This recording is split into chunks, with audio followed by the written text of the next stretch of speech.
Transformação para o modelo de escola cívico-militar, né? Então, bem-vindas, mulheres empoderadas aqui no estúdio, né?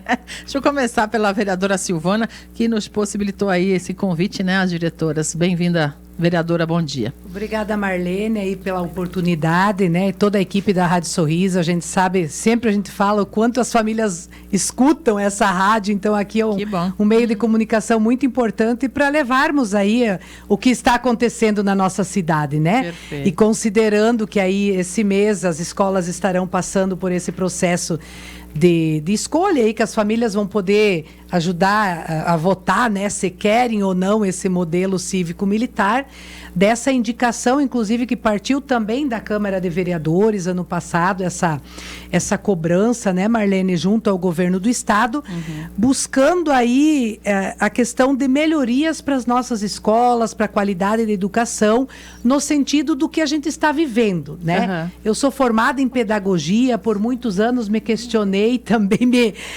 não entendia muito esse sistema militar, cívico-militar, enfim, porque eu acredito que o aluno ele não pode ter medo, né, de ir para a escola, de expor o seu pensamento, enfim, mas nos dias atuais, tudo que a gente vive, né, as pesquisas que a gente também fez, onde funciona já esse modelo, a gente percebe que vem trazendo uma melhoria na qualidade, né?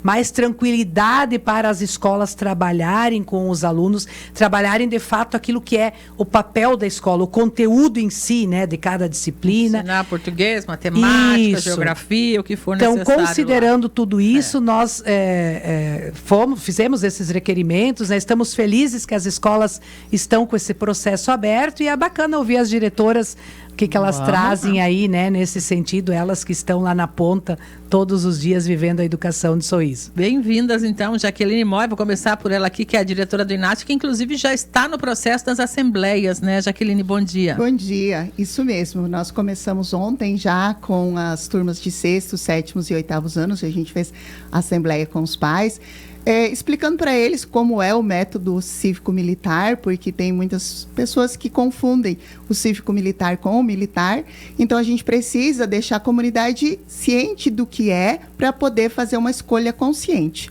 E hoje à noite nós temos a assembleia com os 9º, 1º, 2º e 3º anos do ensino médio, para também deixar aí a comunidade bem ciente deste processo, das datas, de como será, e explicar o modelo cívico-militar para eles. Perfeito. Aí a diretora do Mário Spinelli, Leiliane Lopes, também está com o agendamento das assembleias um pouquinho mais para frente, é isso? Bom dia. Bom dia, isso mesmo. Na quinta-feira da semana que vem, nós realizaremos, né, a assembleia na escola, às 19 horas, já aproveitando para convidar, né, todos os pais e familiares para estarem conosco, né?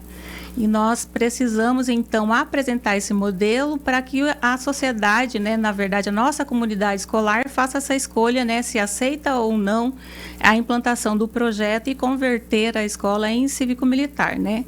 E aproveitando, né, para falar que a consulta pública vai acontecer no dia 24 e 25 de fevereiro, né? Das 7 às 19 horas, e as pessoas, o público-alvo votante, são estudantes a partir de 16 anos, porque assim como eles já podem votar nos geral, nossos representantes políticos, né, eles podem também fazer essa escolha, e também os pais dos estudantes, né, os responsáveis por eles poderão votar nesses 2 dias. Muito bem, então vamos falar um pouco do que é esse modelo. A gente conversava um pouco nos bastidores e eu coloco assim a minha preocupação.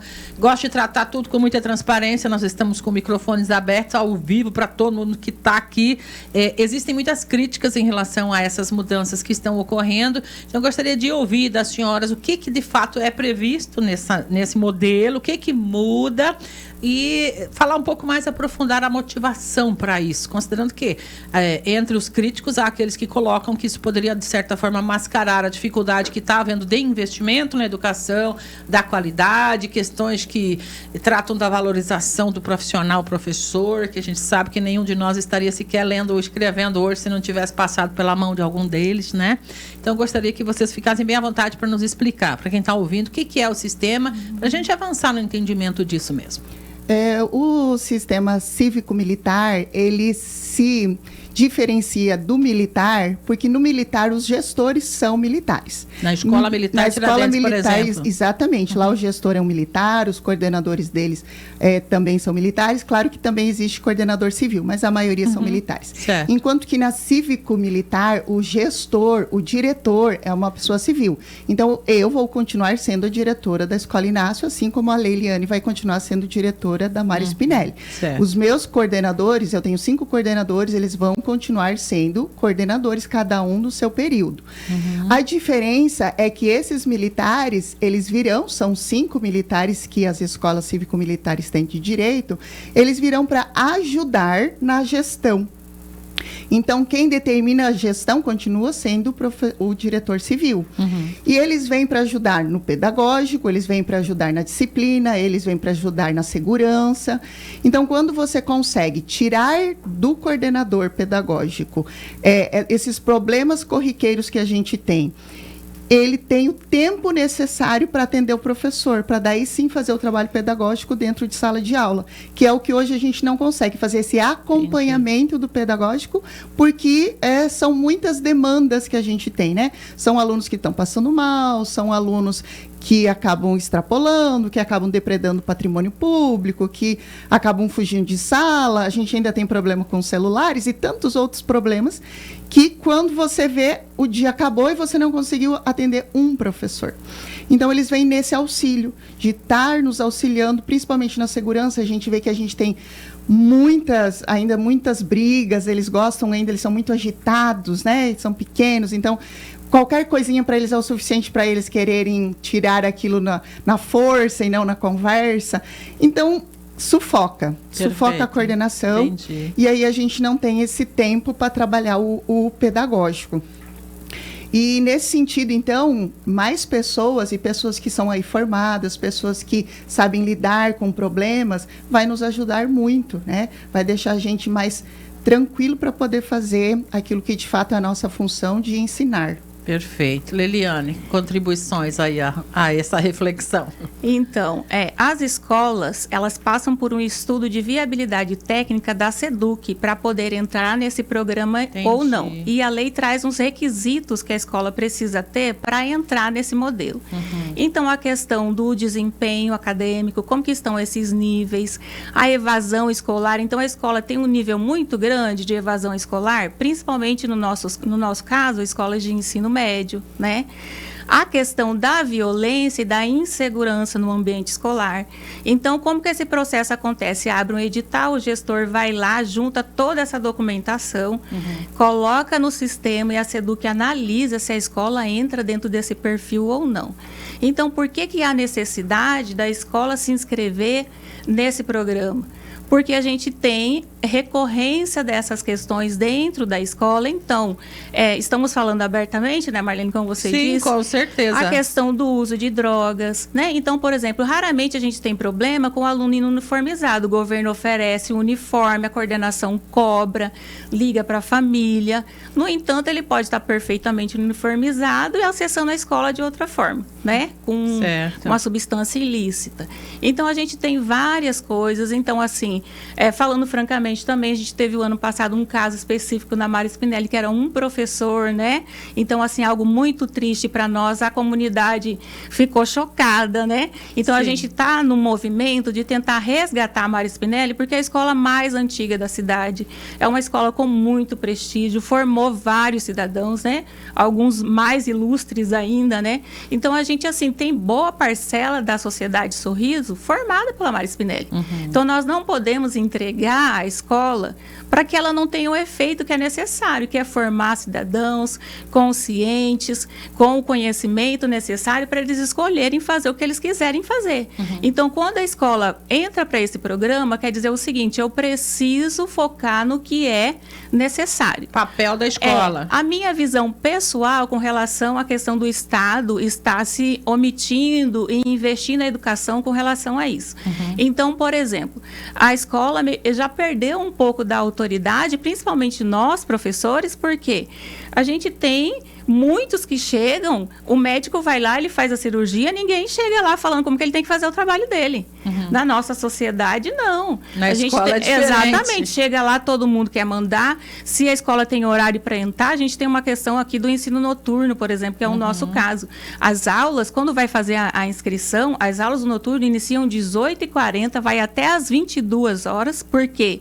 Se vai até às 23, como que esse estudante vai de ônibus ainda para casa, vai chegar depois da meia-noite? Então, a sexta aula dele é online.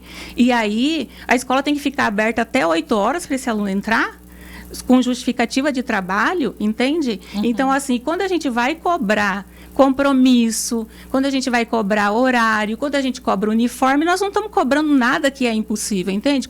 Então, assim, Sorriso tem esse histórico de violência e a sociedade, a nossa escola é reflexo da sociedade. Não adianta falar que lá na escola está fracassado, né? Então, assim, é a sociedade de forma geral. Então, por exemplo, a gente tem questão de facção criminosa, a gente tem bullying, a gente tem violência escolar. Isso acontece, gente, não é só em escola pública, não. Então, o que a gente precisa? Dessa figura lá dentro para nos auxiliar nesse sentido. A escola precisa ser um lugar de paz, né? Sem bandeiras, né? Tem que ser uma bandeira onde todos se sintam acolhidos. Lá eu vou ter gente faccionada, eu vou ter gente trabalhador, eu vou ter gente que está lutando para conseguir um emprego, a família que está passando necessidade, a família que não está. Só que o que é equidade na educação? Eu garantir que todos eles lá dentro, que eles têm direito à educação, que eles tenham a igualdade de condições de aprender. Perfeito. Então, por isso que eles têm uniforme, por isso que eles têm material pedagógico, né? Eles têm um sistema apostilado, a escola tem Chromebook para que eles façam as avaliações online, tem televisão 65 polegadas, ar-condicionado, a melhor alimentação que a gente tem no estado, o cardápio variado, entendeu? Assim, então, as regras para ter a melhor educação. A gente tem condições e professores muito bons. A gente tem condições de ter um desempenho melhor. É lógico que falta professor, nós também temos essa dificuldade.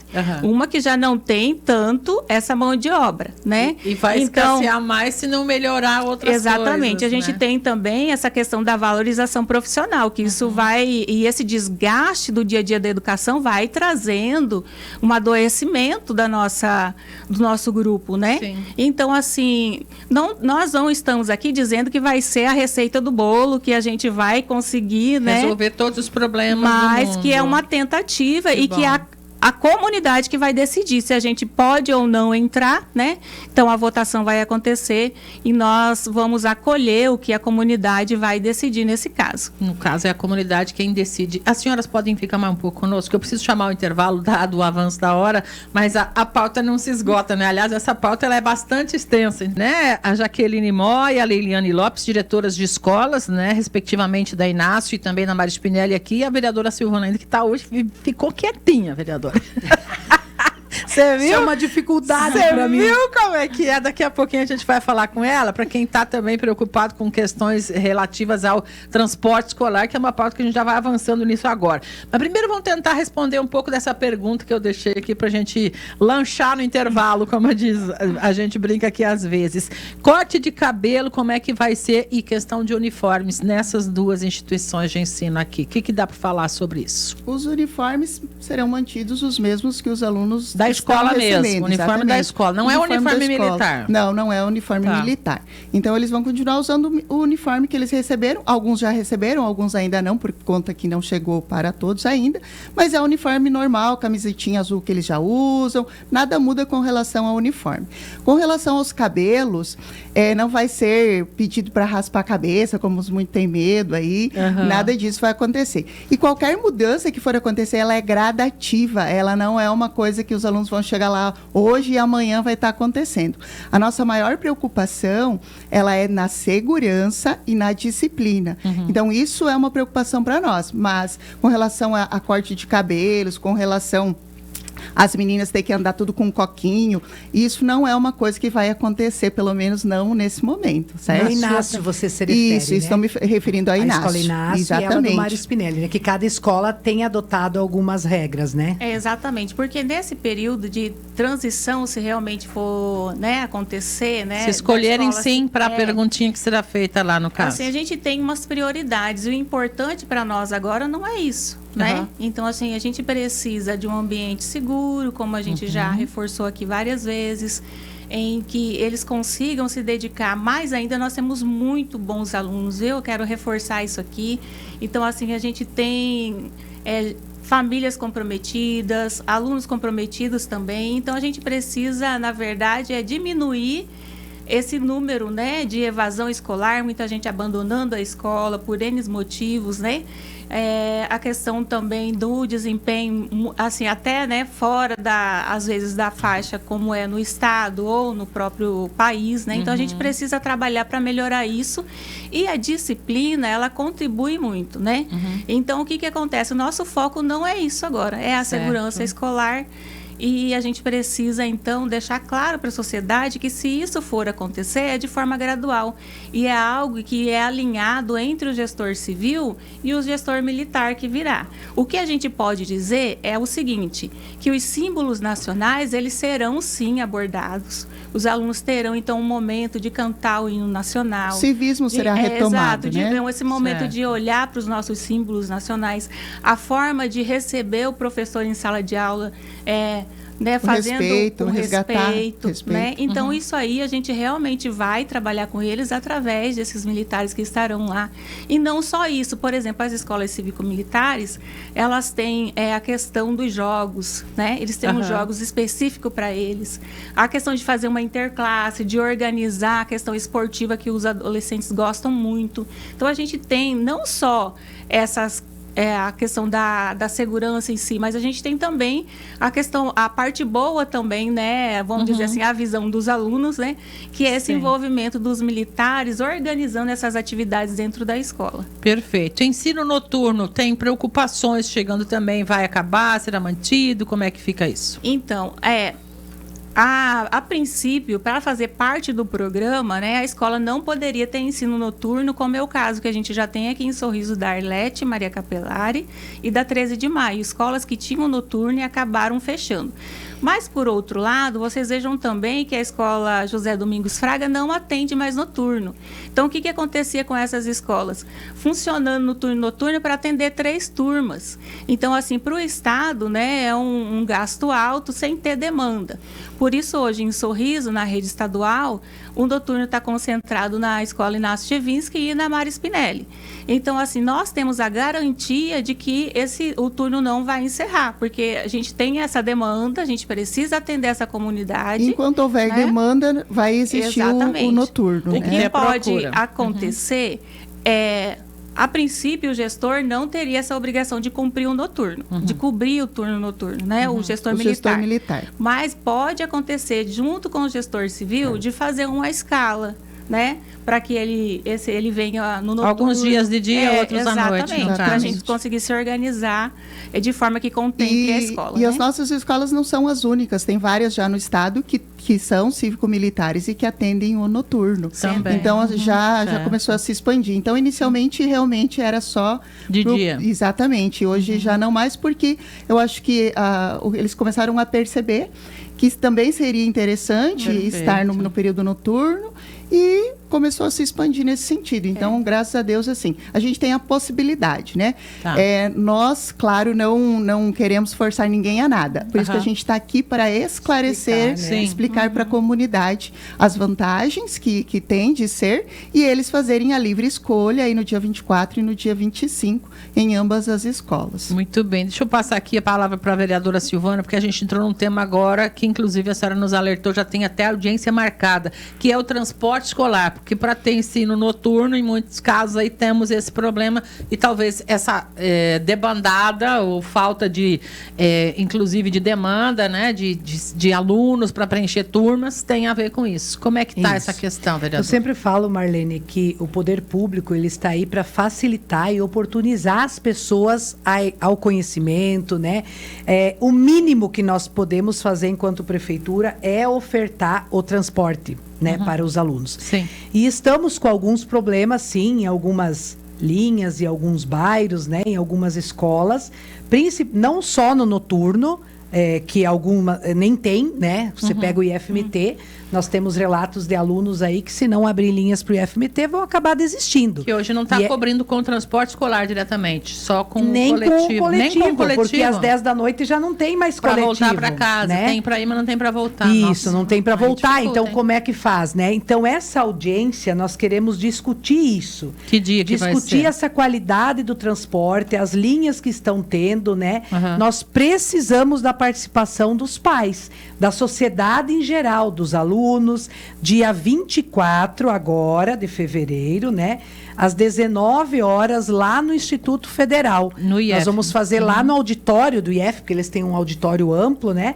Então, a gente convida a todos os que têm interesse nessa questão do transporte escolar, tanto de dia quanto de noite, que possam estar participando conosco. Não só alunos do IF, toda a comunidade. Toda a comunidade escolar. Nós estamos, inclusive, aguardando aí a confirmação da Secretaria de Estado de Educação, a qual a gente já convidou, né, o secretário de Ciência e Tecnologia, também Allan Kardec, no sentido que estaremos abrindo a escola técnica, né? Que já está com alguns cursos, já né? estamos lá com 9 cursos. 9 cursos.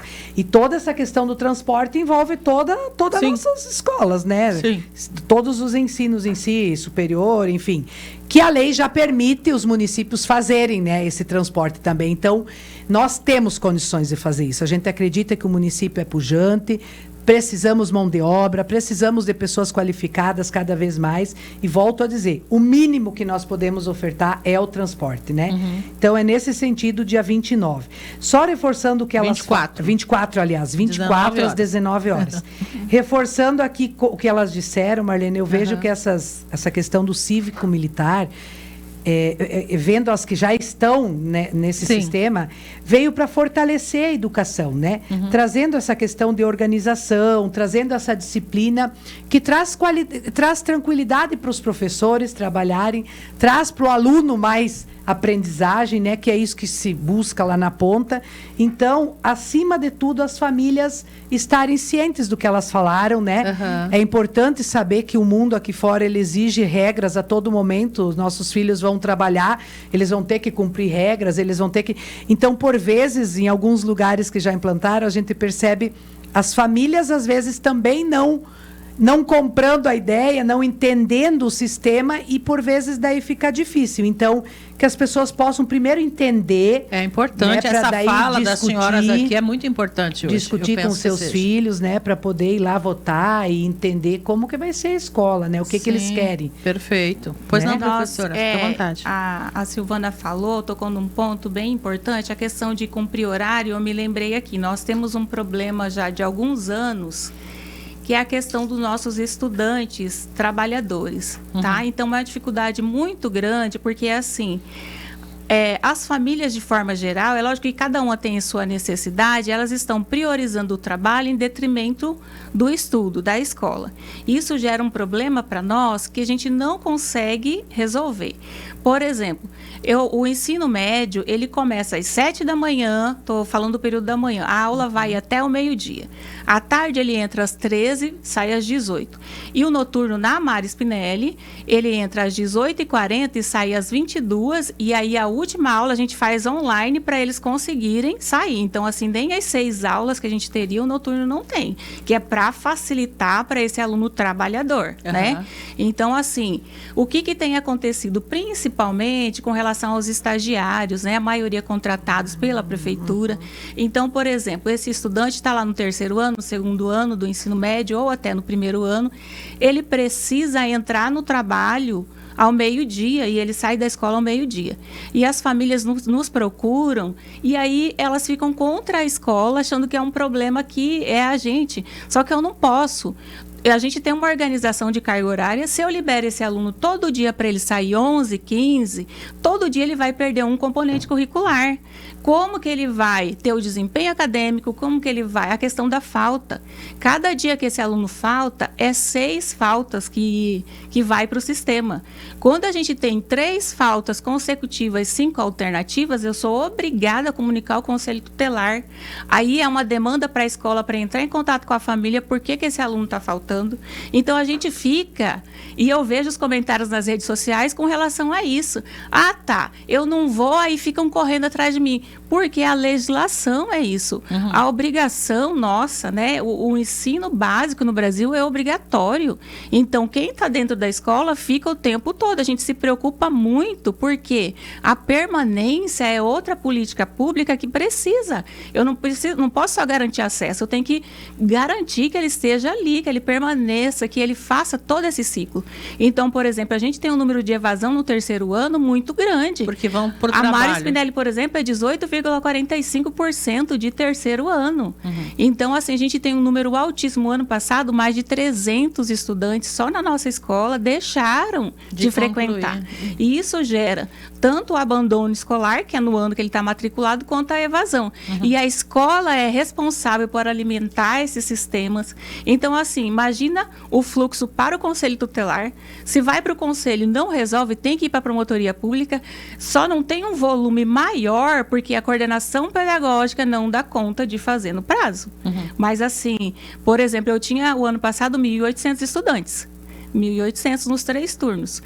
E aí, só para obrigatório abrir ficha FICAI, ali perto do segundo bimestre, eu já tinha mais de 500 estudantes. Porque ele atinge o 25% de percentual de falta e a gente tem que alimentar. Aí o governo vai criando estratégias. Vamos recompor a aprendizagem, vamos compensar a falta. E aí, isso gera no estudante essa sensação de que ele pode continuar faltando, que vai ter um jeitinho, que a gente vai organizar. Só que, assim, é necessário ter essa consciência de que o prejuízo é para ele, né? O sistema pode até empurrar ele para frente, mas vai chegar uma hora que vai fazer falta o que ele deixou de aprender nessa fase, né? Então, assim, a gente está lutando pelos direitos deles, né? De poder ter educação básica com qualidade e chegar lá na fase de escolher o que quer fazer da vida, fazer com consciência, fazer de forma adequada, considerando a realidade de cada família. E outra coisa, investir nos sonhos, né? Muitos não têm esse sonho, sabe? Não consegue ter isso. Quando a sociedade está adormecida dessa forma, o estudante está sem ver que a educação é resultado. Eu sou filha da educação pública. Minha mãe, doméstica, meu pai pedreiro, a minha mãe levantava cedo, olha, eu não posso te dar nada, eu posso te dar educação. Hoje eu sou educadora com orgulho, eu escolhi. E aí eu fiz letras na Unemate, depois eu fiz direito na Unemate, eu tenho OAB, mas eu escolhi estar na minha profissão. Porque é o lugar ainda que a gente acredita. Se a gente não acreditasse que a educação pode transformar uma vida, a gente não estaria lá. Né? Então, assim, a gente precisa dessa consciência dos pais junto conosco, né? A família precisa participar, porque é obrigação da sociedade, é obrigação da escola e é obrigação das famílias a educação, né? E essa parte da evasão escolar está ligada muito ao transporte mesmo. Porque ele vem um dia, vem 2, aí depois se ele não consegue transporte, como ele vem? E uma das coisas que foi garantido para nós, quando foi a parceria entre Seduc e Citesc, a Escola Inácio e a Escola Técnica, é que os nossos alunos que fossem fazer o ensino técnico teriam transporte. Então, a gente tem alunos de muito longe que estão lá no primeiro, no segundo, porque começou o ano passado essas turmas. E como é que eles vêm agora? Então, eles vão perder o curso técnico, eles vão perder o primeiro ano que eles já fizeram, a família tem que se virar. Então, a gente precisa debater sobre isso mesmo, porque quando foi posto, era uma garantia. E essa garantia simplesmente desapareceu. Isso. E eu volto a dizer, nós moramos em Sorriso. O problema é nosso enquanto município. Nós temos, sim, parceria com o Estado. Inclusive, estamos chamando eles para audiência também. Vem recursos, pouco ainda, podem aumentar bem esse recurso do transporte, somos sabedores. Mas Sorriso abraça tantas coisas e isso aqui é fundamental. A gente considera prioridade. Então, por isso que nós vamos brigar, batalhar para que coloquem sim, né? Muitas vezes dizem, mas isso aqui é do Estado. Isso aqui é nosso, os alunos são nossos, por mais que são da rede estadual, mas essa responsabilidade de fazer com que eles estudam é do poder público. Sem contar que esses cursos técnicos vão ajudar a ter melhor qualidade de mão de obra para a cidade, para todos. Então, precisa ter um investimento mesmo, né? A gente fica aí brigando que precisa sempre trazer mão de obra qualificada de fora. Isso. E aí, quando a gente começa a formar gente não consegue dar o transporte para esse aluno chegar até a escola. Eu gostaria de pontuar uma questão muito importante, porque pela legislação, o estudante tem direito de frequentar a escola mais próxima da sua casa. Bem lembrado. Fala entendeu? disso aqui também. Então é temos assim, olha, escolas nós temos uma próximas dificuldade para muito todos. grande porque o Estado faz um mapeamento. Eu atendo de tal a tal bairro, a Jaque atende de tal a tal bairro, e aí é dividido por isso. Então, por exemplo, o aluno mora lá, ele está matriculado lá no Fraga, tem a linha, entendeu? Que vai levar ele para lá. E o que acontece? Muitas famílias, elas querem escolher a escola e a gente tem essa dificuldade, né? E aí ela vem, não, eu quero matricular na Mário Spinelli, ou eu quero matricular lá. E ela está morando no outro extremo da cidade. Isso gera também uma demanda para transporte que, às vezes, a gente poderia minimizar. Então, é necessário haver essa consciência. Por exemplo, agora está inaugurando a escola Mauro Reiter. Então, todos os estudantes que vinham de transporte lá para Arlete, né, vinham para cá, para Mário Spinelli, eles já não estão ali. Então, nesse remanejamento, a gente considerou muito isso. Só que é algo que eu gostaria de reforçar aqui, porque a gente recebe muitos pais e eles ficam, às vezes, nervosos com relação a isso, mas é uma questão de legislação, né? Aí, às vezes, se compromete a vir trazer, aí depois não traz mais, aí começa essa reclamação com relação a transporte. Então, a gente precisa respeitar essa questão da divisão da micro-região, exatamente para diminuir essa demanda. E é mais confortável estudar na Perto escola de onde está casa, seu bairro, né? Claro. E aí, Sim. claro, a gente consegue redistribuir esse transporte justamente para períodos e locais que estão realmente necessitando, Sim, né? eu entendo um Perfeito. pouquinho, Marlene, os pais, porque assim, ó, ao longo dos anos, a gente deixou de ter escolas perto de casa, né? Aham. Por vezes a gente trouxe todos eles do lado de lá para cá, porque lá não tinha ensino suficiente. Aí se acostumaram com a escola, gostam da escola, né? E a gente, enquanto poder público, não conseguiu pôr mais perto. Vinha de ônibus. Agora, mudando Agora isso tem aí, que né? mudar. Então, Leva a escola para lá. vai exato, estudar é lá. uma adaptação Normal. aí que por vezes ele está no último ano do Sim. Mário Spinelli. Aí tem que sair do Mário e terminar o ensino médio Sim. lá, né? Então a gente também se coloca Mas no quem lugar dos optou pais. por isso, infelizmente, está tendo que pagar do bolso para vir. Isso, a gente entende que o município não tem como adaptar o transporte para cada aluno, né? Aham. Dizer assim, eu vou atender aquela família, vou atender... Mas, no a gente tem que geral, pensar no precisa coletivo, organizar. né? Gente, eu preciso isso. encerrar com as senhoras neste momento, mas não significa que a pauta se esgotou. O propósito é que, mais que tudo, eu penso que a gente conseguiu atingir, que foi justamente refletir um pouco mais a fundo sobre esse modelo que está sendo proposto, né? Das motivações para que esse modelo seja proposto e deixar bem claro que eu tenho certeza, as que aqui estão em frente ao microfone, as senhoras que trabalham com a educação, a vereadora Silvana, que a gente conhece o compromisso, a emissora Sorriso FM, sempre vão cobrar o que for necessário para que não deixe de haver investimento para melhoria da qualidade efetiva na educação, que eu acho que é o principal. Cobrar dos poderes públicos o investimento